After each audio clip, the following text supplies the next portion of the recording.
जी तो students, chapter number 9 chemistry equilibrium, chemical equilibrium, इसकी exercise करनी थी आज हमने। तो फर्स्ट एमसीक्यू है इसका, the characteristics of reversible reaction are the following except. Means के नीचे जो ऑप्शंस दिए गए हैं इनमें से कौन सी ऐसी प्रॉपर्टी है जो कि रिवर्सिबल रिएक्शन की नहीं है। तो देखेंगे, products never recombine to form reactants. हमने पढ़ा है कि रिवर्सिबल रिएक्शंस में पहले तो रिएक्टेंट्स कंबाइन होते हैं, प्रोडक्ट्स बनाते हैं, और प्रोडक्ट्स रिकम्बाइन होकर रिएक्टेंट्स बनाती हैं। फिर आगे देख लेते हैं। बी ऑप्शन है they never complete. Reversible reactions they never complete, reversible reactions कभी कंप्लीट नहीं होते, ये ठीक है, ये प्रॉपर्टी। थर्ड है दे प्रोसीड इन बोथ वेज, ये दोनों साइड्स में प्रोसीड करते हैं, मीन्स के फॉरवर्ड भी और रिवर्स भी, तो ये भी ठीक है। फोर्थ है they have a double arrow between reactants and products, means के इनको डबल एरो से रिप्रेजेंट किया जाता है। तो हमने देखा है कि ये तीन properties B, C and D, ये तीनों रिवर्सिबल रिएक्शंस के बारे में बिल्कुल करेक्ट हैं। जो करेक्ट नहीं है वो ए वाली प्रॉपर्टी है, मीन्स के products never recombine to form reactants. तो फर्स्ट ए का आंसर है ए ऑप्शन। फर्स्ट एमसीक्यू का आंसर है A option, products never recombine to form reactants. B है in the lime kiln reaction calcium carbonate gives us calcium oxide plus carbon dioxide goes to completion because. हमने एक experiment पढ़ा था पीछे जिसमें दो केसेस थे, एक ओपन फ्लास्क में करवाया था, एक क्लोज्ड में करवाया था। तो जो फर्स्ट रिएक्शन था वो किस तरह से कंप्लीट हुआ था ओपन सिस्टम में। ओपन सिस्टम में कार्बन डाइऑक्साइड जो थी वो कंटिन्यूसली निकलती जा रही थी, एस्केप होती जा रही थी फ्लास्क में से। तो वो कैसे कंप्लीट हुआ था, कार्बन डाइऑक्साइड एस्केप कंटिन्यूसली। तो सेकंड जो है इसका सी ऑप्शन है, carbon dioxide escapes continuously. For the reaction third है 2a + b reversible reaction 3c the expression for the equilibrium constant. Equilibrium constant expression हम लोगों ने लिखना है, तो वो हम लोग देखें। क्वेश्चन है three a + B reversible reaction 3c। तो जब हम इक्विलिब्रियम कांस्टेंट एक्सप्रेशन लिखते हैं तो प्रोडक्ट्स ओवर रिएक्टेंट्स आता है, molar concentration of products divide by molar concentration of reactants, और इसको रिप्रेजेंट करते हैं स्क्वायर ब्रैकेट्स में। तो ये इस तरह से आ जाएगा। अब हमने देखना है कि कौन सा ऑप्शन जो है इससे रिलेटेड है। तो इसमें डी ऑप्शन थर्ड का जो है, ये D option c³ divide by a²b, ये है इसकी equilibrium constant expression.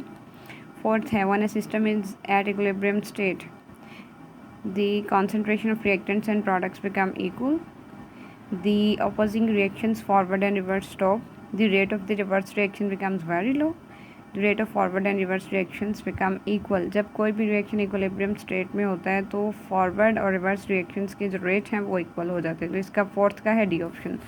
Fifth one है which one of the following statement is not correct about active mass. Active mass के बारे में हमने पढ़ा था कि वो मैस जो कि किसी भी केमिकल रिएक्शन में यूज़ हो जाए।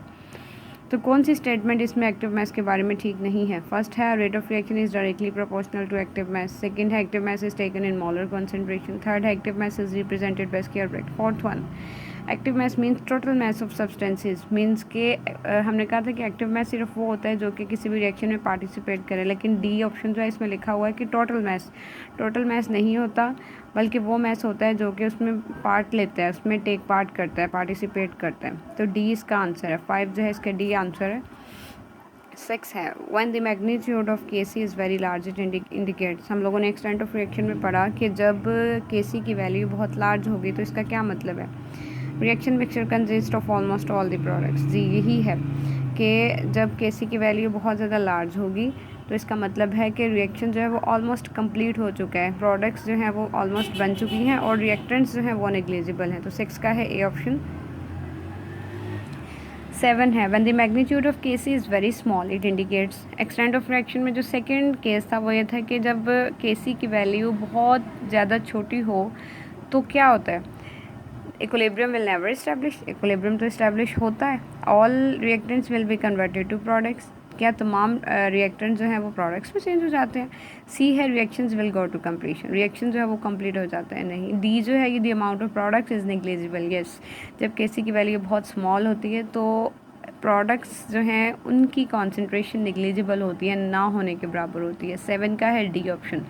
8th है reactions which have comparable amounts of reactants and products at equilibrium state have, ये हमने पढ़ा था कि जब रिएक्टेंट्स और प्रोडक्ट्स जो हैं इनकी कंपेरेबल अमाउंट्स हो तो इसका मतलब है कि मॉडरेट केसी वैल्यू, इंटरमीडिएट मीन्स कि हमने पढ़ा था नीदर स्मॉल नॉर लार्ज, तो ये आ जाएगा 8 का सी ऑप्शन, मॉडरेट केसी वैल्यू, दरमियानी वैल्यू होती है, सिंपल वैल्यू होती है, 8 का है सी ऑप्शन। 9 है at equilibrium at, next 9 MCQ है at dynamic equilibrium the reaction stops to proceed. Dynamic equilibrium पर रिएक्शन कभी भी स्टॉप नहीं होता है, डायनामिक का मतलब ही होता है कंटिन्यू रहना। सेकंड है the amount of reactants and products are equal, reactants और प्रोडक्ट्स की अमाउंट्स इक्वल हो जाती हैं। The speeds of the forward and reverse reactions are equal, yes, सिर्फ फॉरवर्ड रिएक्शन और रिवर्स रिएक्शन जो है उनके रेट्स इक्वल होते हैं। डायनामिक इक्विलिब्रियम हमेशा रिवर्सिबल रिएक्शंस में होता है और उनके सिर्फ रेट्स इक्वल होते हैं। डी है the reactions can no longer be reversed, इसमें जो सही ऑप्शन है 9 का सी है, the speed of forward and reverse reactions are equal, forward और रिवर्स रिएक्शन की स्पीड्स इक्वल हो जाती हैं। 10 है in an irreversible reaction dynamic equilibrium जी, डायनामिक इक्विलिब्रियम सिर्फ रिवर्सिबल रिएक्शन में इस्टेब्लिश होता है, इरिवर्सिबल रिएक्शन में डायनामिक इक्विलिब्रियम कभी भी इस्टेब्लिश नहीं होता। 10 का है ए ऑप्शन, नेवर इस्टेब्लिशेस। 11 है a reverse reaction is one that which proceed from left to right, in which reactants react to form products, which slows down gradually, which speed up gradually। Reverse reaction वो होता है जो कि हमने graphical representation में देखा था कि स्टार्टिंग पर फॉरवर्ड रिएक्शन ज़्यादा होता है, with the passage of time forward reaction slow down होता जाता है और रिवर्स रिएक्शन जो है वो स्पीड अप हो जाता है। तो 11 जो है इसका है D option, which speeds up gradually. 12 है nitrogen and hydrogen were reacted together to form ammonia. Next इसकी केमिकल रिएक्शन दिया गया है, what will be present in the equilibrium mixture. KC की वैल्यू से पता चलेगा कि इक्विलिब्रियम मिक्सचर जो है इसमें क्या चीज़ प्रेजेंट होगी। केसी की वैल्यू है, केसी की वैल्यू 2.86 पर मोल स्क्वायर डेसीमीटर 6 मीन्स के स्मॉल वैल्यू है, तो इसमें रिएक्टेंट्स की कॉन्सेंट्रेशन ज़्यादा होगी, प्रोडक्ट्स की कम होगी, तो इसमें भी ऑप्शन आएगा नाइट्रोजन, हाइड्रोजन और अमोनिया, मीन्स के रिएक्टेंट्स भी और प्रोडक्ट्स भी, नाइट्रोजन, हाइड्रोजन और अमोनिया। 12 का है बी ऑप्शन।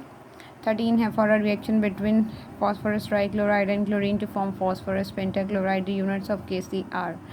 फॉस्फोरस ट्राइक्लोराइड ये जो रिएक्शन है इसमें KC के यूनिट्स क्या होंगे, तो ये हम लोगों ने पीछे भी देखा है, PCl3 plus Cl2, reversible reaction PCl5। KC में जब इसके यूनिट्स लिखेंगे तो प्रोडक्ट्स ओवर रिएक्टेंट्स आएगा, तो मोल पर decimetre cube divide by mole पर डेसीमीटर क्यूब और मोल पर डेसीमीटर क्यूब, ये इसके साथ कैंसिल हो जाएगा, सिर्फ ये 1/मोल पर डेसीमीटर क्यूब रिमेनिंग है, तो ये ऊपर जाएगा, इसके साइंस चेंज हो जाएंगे पर मोल डेसीमीटर क्यूब, ठीक है, इस रिएक्शन में ये आएगा। इसके यूनिट्स क्या होंगे, सी ऑप्शन पर मोल डेसीमीटर क्यूब, 13 का है सी ऑप्शन। तो नेक्स्ट जो है वो हम चैप्टर नंबर 10 स्टार्ट करेंगे केमिस्ट्री का। चैप्टर नंबर 9 जो है वो आज हमारा कंप्लीट हो चुका है।